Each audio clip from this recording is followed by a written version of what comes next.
কারা 14ই ডিসেম্বরের বুদ্ধিজীবী হত্যাকাণ্ডের বিচার করে নাই? কেন আজ পর্যন্ত সেই 14 ডিসেম্বর 1971 সাল থেকে আজ পর্যন্ত 14 ডিসেম্বরের শহীদদের কিভাবে মারা গেল, কারা মারলো, এ ব্যাপারে কোনো জরিপ হলো না কেন? শেখ মুজিব গভর্নমেন্ট ছিল 3.5 বছরে, তো করে নেই।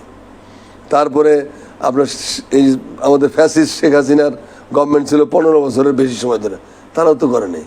কেন করা হয়নি?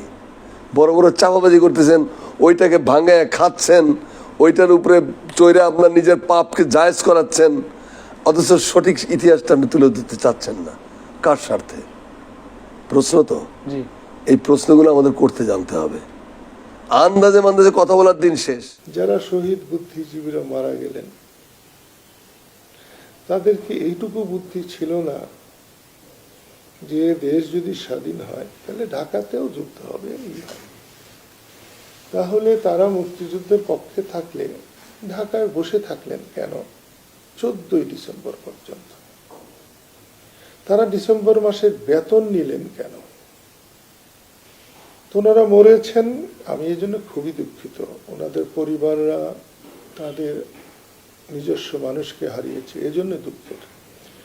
কিন্তু যারা যুদ্ধ করে মরেছেন, যারা স্বাধীনতা অর্জনের জন্য মরেছেন, তাদের চাইতেও যদি ওনাদের প্রাধান্য বেশি দেওয়া হয় তখন আমাদের কষ্ট হয়। ভাই, বুদ্ধিজীবী হত্যাকাণ্ডটা ওই তুমি যদি দীপুধরের কথা, এটা কারা করেছে স্যার?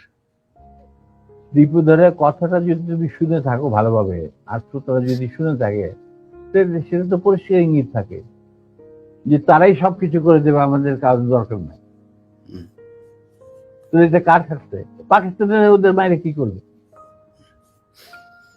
ওরা কি পাকিস্তানে এসে তাদের খেদমত করবে?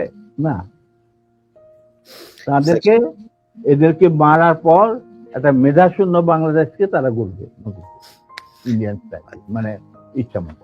এই যে 14 ডিসেম্বর যে বুদ্ধিজীবীদের হত্যা করা হয়েছে, সেখানে আল বদর, আল শামস, তো আমি আমাদের রাজনৈতিক দলের এখানে ইসলামিক রাজনৈতিক দলের নেতৃবৃন্দ আছেন, তাদের দৃষ্টি আকর্ষণ করে বলতে চাই, সব বিএনপির দোষারোপ করে অনেক কথা বলেন। যখন আপনাদেরকে দোষারোপ করে এখনো ইতিহাসটা লেখা হয়, আপনারা কেন সেটা সঠিক ইতিহাসটা তুলে ধরার জন্য বর্তমান সরকারের কাছে দাবি জানাচ্ছেন না?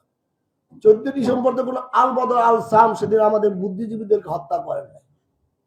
হত্যা করেছিল আমাদের কোন যারা সেদিন বাংলাদেশের স্বাধীনতার সার্বভৌমত্ব হবে কি হবে না, বা মুক্তিযুদ্ধের ইতিহাস, শহীদ ইতিহাস, স্বাধীনতার ইতিহাসকে বিকৃত করতে চেয়েছিল, যারা দেশ স্বাধীন হতে দিবে কি দিবে না, সেদিন পার্শ্ববর্তী কোন এক দেশের লোকেরা পূর্ব পাকিস্তান আর পশ্চিম পাকিস্তানের মধ্যে যে যুদ্ধ বেঁধেছিল, সেটাকে টার্গেট করে আমাদের বুদ্ধিজীবীদেরকে হত্যা করা হয়েছিল। আমি মনে করি এই ইসলামিক দলগুলো যাদেরকে টার্গেট করে, বিভিন্ন বাম সংগঠিত বাম মোনা সাংবাদিকরা এখনো আপনাদেরকে টার্গেট করে কথা বলে, আর ইতিহাসের পাতা আপনাদেরকে বুদ্ধিজীবী হত্যাকারী হিসাবে চিহ্নিত করে। কেন আপনারা সংশোধন করেন না? কেন আপনার দাবি জানান না?